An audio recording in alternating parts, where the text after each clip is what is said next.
Now turning to oil prices. The consequences for the less developed countries of the increase in oil prices are two.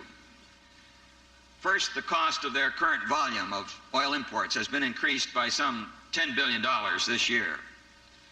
That amount is some 15% of their total import bill.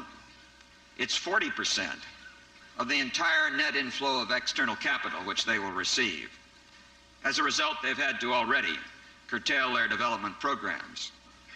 Secondly, by the end of the decade, the OPEC countries are likely to have a continuing balance of payment surplus totaling some $30 to $60 billion per year in 1974 prices.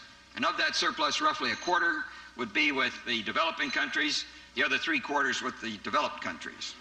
Such an imbalance would be so large as to exert a cumulative strain on the economies of the developed nations and on the international financial markets, making it more difficult for the developing countries to expand export earnings and to finance their balance of payments deficits.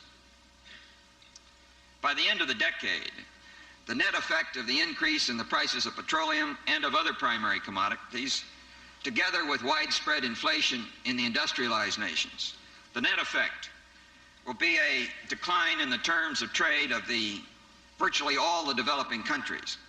The poorest countries will in general be those most severely affected.